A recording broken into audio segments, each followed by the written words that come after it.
Assalamualaikum warahmatullahi wabarakatuh. Perkenalkan, nama saya Nur Aini dari kelas 4B Manajemen S1. Saya akan menjelaskan tentang desain produk. Yang pertama yaitu pengertian produk.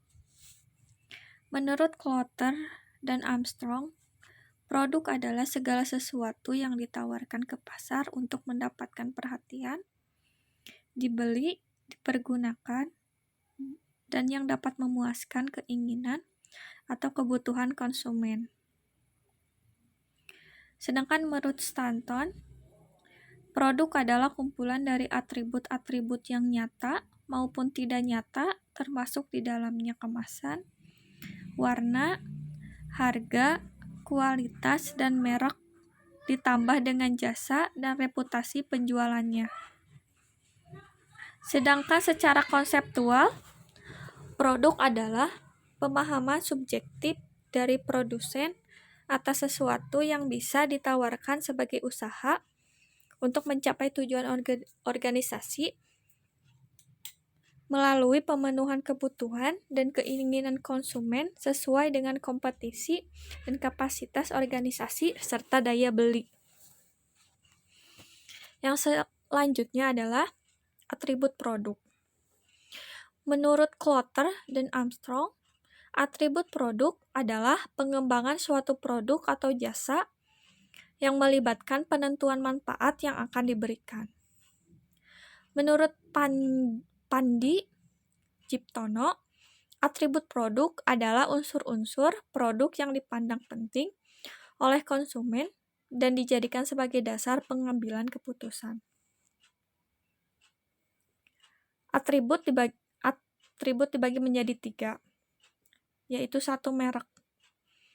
Menurut Klotter, merek adalah nama, istilah, simbol, atau lambang dengan warna, gerak atau kombinasi atribut-atribut produk lainnya yang diharapkan dapat memberikan identitas dan diferensiasi terhadap produk pesaing. Yang kedua yaitu kemasan.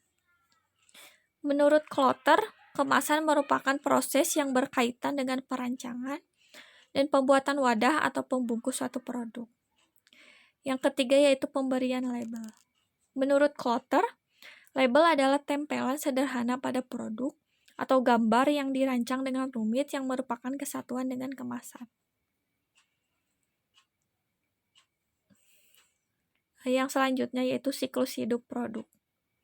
Perancangan atau pengembangan produk dibutuhkan oleh produsen dalam rangka mempertahankan atau meningkatkan pasar. Dengan cara mengidentifikasi kebutuhan konsumen akan manfaat produk. Mendesainnya sampai ke tingkat perencanaan pembuatan produk. Perencanaan produk harus memikirkan produk pada 3 tingkat, yaitu yang pertama tingkat paling dasar adalah produk inti yang ditunjukkan untuk menjawab pertanyaan. Seperti apa yang sebenarnya dibeli oleh pembeli? Yang kedua yaitu tingkat produk aktual. Perencanaan produk harus menyusun produk aktual di sekitar produk inti. Produk aktual mempunyai 5 macam karakteristik, yaitu tingkat mutu, sifat, desain, nama merek, dan kemasan. Yang ketiga, tingkat produk tambahan. Perencanaan produk harus menyusun produk tambahan di sekitar produk inti.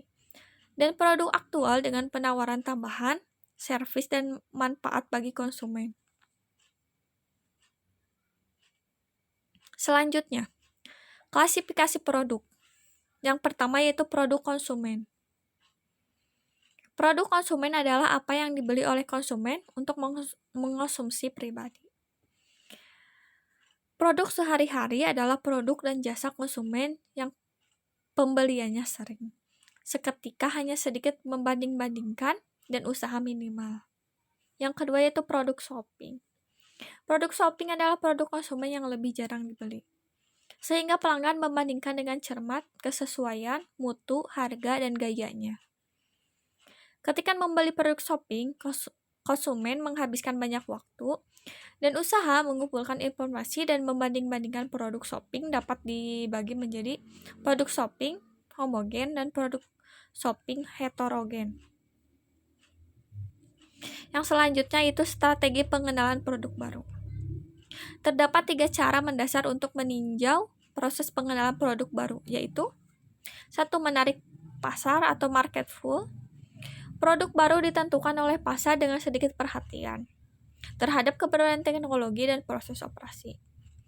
Kebutuhan pelanggan merupakan dasar utama untuk pengenalan produk baru. Yang kedua yaitu mendorong teknologi atau teknologi push. Produk baru diperoleh dari teknologi produksi dengan sedikit perhatian terhadap pasar. Ini merupakan pekerjaan pemasaran untuk menciptakan pasar dan menjual produk yang dibuat. Yang ketiga, antarfungsional atau interfusion in nature. Pengenalan produk baru adalah bersifat antarfungsional dan membutuhkan kerjasama di antara pemesan, operasi, teknik, dan fungsi lainnya. Yang selanjutnya yaitu desain merek.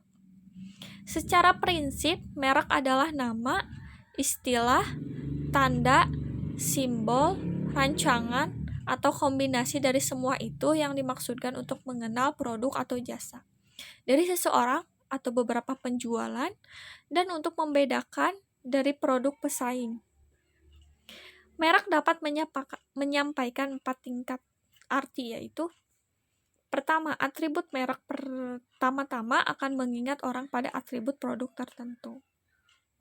Yang kedua, manfaat pelanggan tidak membeli atribut, mereka membeli manfaat. Oleh karena itu, atribut harus diterjemahkan menjadi manfaat fungsional dan emosional. Yang ketiga yaitu nilai merek juga mencerminkan sesuatu mengenai nilai-nilai pembeli. Yang keempat, kepribadian merek juga menggambarkan kepribadian. Yang selanjutnya yaitu kemasan dan pengemasan. Mengemas merupakan aktivitas merancang dan membuat wadah untuk membungkus suatu produk. Terdapat 3 alasan mengapa kemasan diperlukan, yaitu 1. Kemasan memenuhi sasaran. 2. Kemasan bisa melaksanakan program pemasaran perusahaan. 3. Manajemen bisa mengemas produknya sedemikian rupa untuk meningkatkan perolehan laba. Konsumen juga seringkali membeli suatu produk tidak untuk segera dikonsumsi, melainkan sebagai persediaan sehingga ia membutuhkan produk yang terlindungi secara baik isinya dari kerusakan, berkurangnya isi dan pengaruh cuaca dan sebagainya. Yang selanjutnya pembuatan label. Fungsi label adalah label yang kesatu yaitu label mengidentifikasi produk atau label. 2. Label dapat mengurangi hal mengenai produk, siapa yang membuat, di mana dibuat, kapan dibuat, apa isinya, bagaimana sebaiknya digunakan, dan bagaimana menggunakannya dengan aman. 3. Label dapat mempromosikan produk dengan gambar menarik. 4. Label mungkin juga mengklasifikasi produk. Yang selanjutnya pelayanan. Perusahaan apapun harus menyusun dan mengembangkan jasa pelayanan pada pelanggannya yang memang diinginkan oleh para pelanggan. Jasa pelayanan juga harus efektif dalam memenangkan persaingan. Maka beberapa keputusan harus diambil, seperti keputusan tentang jenis pelayanan akan disajikan serta bentuk dari masing-masing pelayanan tersebut.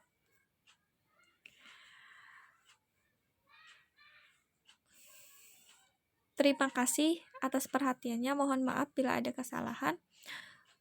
Wassalamualaikum warahmatullahi wabarakatuh.